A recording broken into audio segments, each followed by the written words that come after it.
Tonight at 5 on DC News Now, a neighborhood in shock. The man accused of gunning down a professor at Old Dominion University with ties to Northern Virginia. Shocking, just extremely shocking. I'm like, he clearly, obviously could have pulled something like that in the neighborhood. What we now know about the alleged gunman's history as the FBI investigates the deadly attack. DC's Attorney General securing more than $500,000 from dangerous drivers in Virginia and Maryland. We've got the latest on the Steer Act lawsuits coming up. Plus, gusting winds blowing us into the weekend. Meteorologist Brittany Ward is with us with when this will all calm down. Then, Maryland's top officials working to stretch your dollar with a package of bills aimed at lowering energy costs. We're the richest county, but we pay the most taxes. Our electrical bills are high. And how Marylanders are feeling about the squeeze on their wallets. You're watching the station covering all of the DMV. This is DC News Now. Good evening. Thanks for joining us for DC News Now. Here at 5, I'm Annalisa Gale. Mark Hall has the evening off. Right now, we are learning new details after a deadly shooting inside a classroom at Old Dominion University. The Justice Department now charging the man accused of selling a gun to Mohammed Jallow. They say Kenya Chapman facing federal charges now. Jallow has a previous conviction in a terrorism case. The former National Guard member was barred from owning a gun because of that conviction. And the FBI is investigating the shooting there as an act of terrorism. New video shows the moments federal agents raided a Northern Virginia home Jallow has ties to. It happened hours after a professor was killed there and 2 others were hurt in that shooting at Old Dominion University. DC News Now's Randy Bass joining us live in Sterling. And Randy, you had a chance to speak to the neighbors after that raid. What are they saying?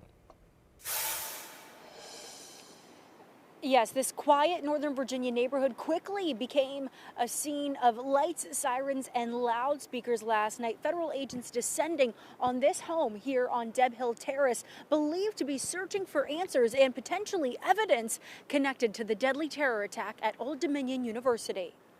FBI agents seen calling people out from a home on Deb Hill Terrace in Sterling overnight.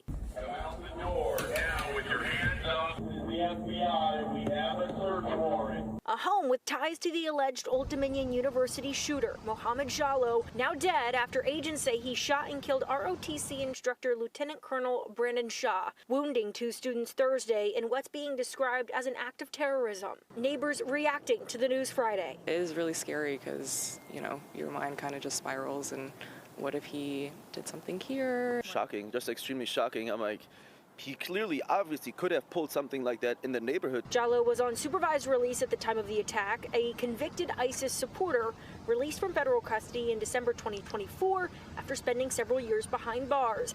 And this isn't the first time neighbors have seen federal agents at the home.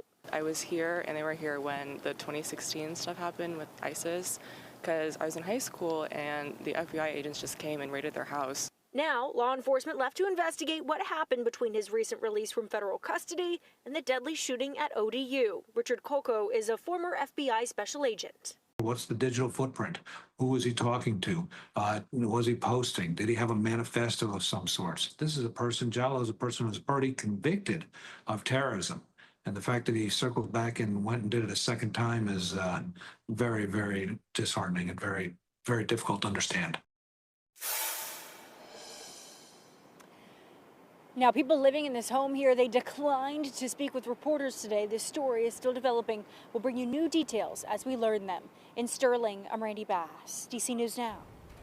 Randy, thank you. And again, Lieutenant Colonel Brandon Shaw was killed in that shooting at Old Dominion University. He was the university's ROTC leader and a military science professor. One of Shaw's friends paid respects today to the campus and paid respects to him. He was emotional as he shared his worries and concerns that attacks like this may be desensitizing people in America. And I love you, man. I miss you. You don't deserve this. Nor did anybody. At some point in time you said something's not right. Come on, America. We're supposed to be leaders, but we're leaders in all the wrong things. Well, a brave group of Shaw students are also credited now for stopping the shooter from hurting more people. And right now, the man accused of touching women's hair while riding the metro was back in a D.C. courtroom today. The judge allowing Brian Bentiker to be released, but required him to have GPS monitoring. He's not allowed to possess a gun and was told to stay away from all metro trains. The 28-year-old is accused of recording himself touching women's hair, then posting that online. WMATA then independently banned Bentiker from riding metro. It's unclear how long that ban will be in effect for. He'll be back in court again next month. All right, we are inching closer to peak bloom and spring, by the way, and there are signs. There are signs. The National Park Service announcing today that the cherry blossoms are now in the second phase there, second of 6 phases. Peak bloom is projected for March 29th through April 1st. So yay, cherry blossoms. Yay, peak bloom almost being here. Yay, almost spring. There's so many things I'm excited about. I was about to say, we're almost to spring, then the cherry blossoms. Ugh, my favorite season. And my baby boy turns 1 right before the first day of spring. We have so much to celebrate here. Yay. And I will say, you know, heading into this weekend, it's not going to be too bad. We get a little taste of spring before that taste of winter comes, right before spring hits. So get ready for that. But for now, a live look outside towards Reagan. Yes, that camera's shaking a lot. We are holding on to those gusty conditions at this hour. We did see some peaks of sunshine today with that mix of sun and clouds, but overall, those breezy conditions, that will be the main trend as we head through at least the rest of your afternoon. Temperature-wise, right around seasonable for this time of year. Our average high for D.C. is 55 degrees. That's what we're sitting at right now here in the nation's capital. 56 currently there in Fredericksburg, Virginia. You're sitting at 55 degrees right now as you head out towards Frederick. Now, those winds, that's the bigger story. Notice winds are gusting upwards to about 53 miles per hour here in D.C. We're seeing that southerly flow. Winds gusting upwards to about 29 miles per hour there in Lexington Park. We're seeing those winds gusting upwards to about 32 miles per hour there in Martinsburg, West Virginia. So, Annalisa, keep it here. We'll talk more about that 7-day forecast when we'll finally start to see those lighter winds coming up in just a bit. All right, Brittany, thank you. Well, a Maryland driver who hit a child in a Capitol Hill crosswalk in 2024 is now being ordered to pay more than $20,000 in unpaid traffic tickets. The driver is one of nearly a dozen dangerous drivers sued by D.C.'s Attorney General for failing to obey D.C. traffic laws. D.C. News Now's Marielle Carbone spoke with the 12-year-old's mother about this.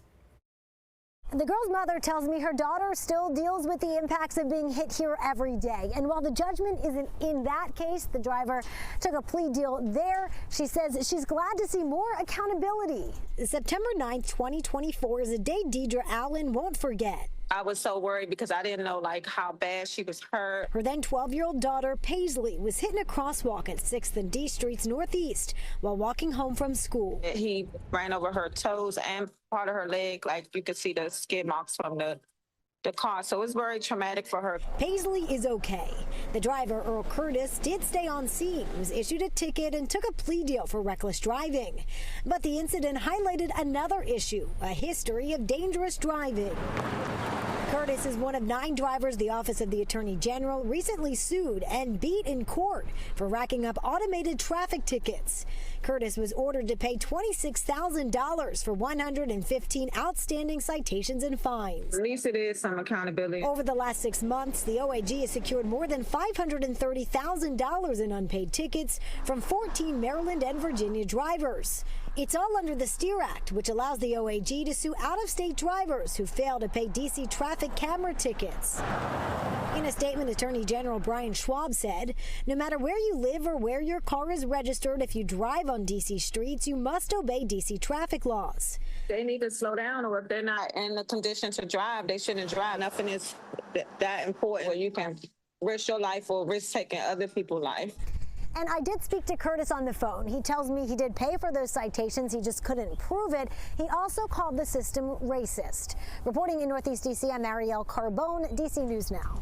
Marielle, thank you. In Maryland, a car crashed into a family's living room, scattering debris all across the lawn. This all happened late last night on Palmetto Circle in Germantown. Montgomery County fire officials say 2 people were upstairs in the home when the car came crashing in. They were not hurt. The driver and passenger in the car were both taken to the hospital. Right now, it's still unclear if speed or alcohol played a factor in that crash.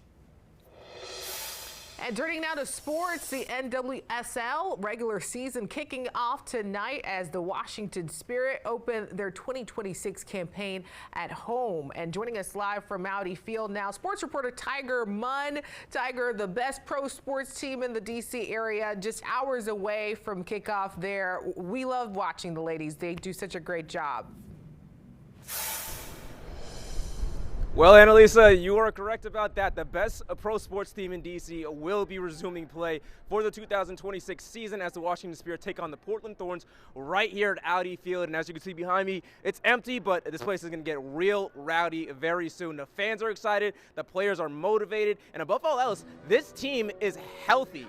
Last year, the team felt with a lot of difficulties just staying on the field. At one point, it was a question of how many people they're going to be able to field on the field.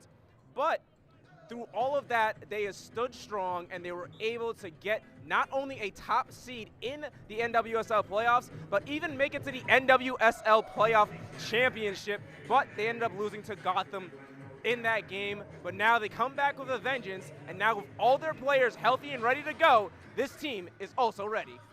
I think we have a fantastic squad, but obviously when your players are injured, it doesn't matter if you have a fantastic squad. So coming into this year, having most everyone healthy is going to be crucial for us. Right now, the fact that we are, more competitive and we have more options is always good. Obviously, that's again another advantage. It's always a challenge in preseason because fortunately we have a lot of international players, and the last 2 weeks we've been training with 6-7 players because most of the team was gone. Now it's easier, even though we are not together for a few days or a few weeks. It's super easy to get started again.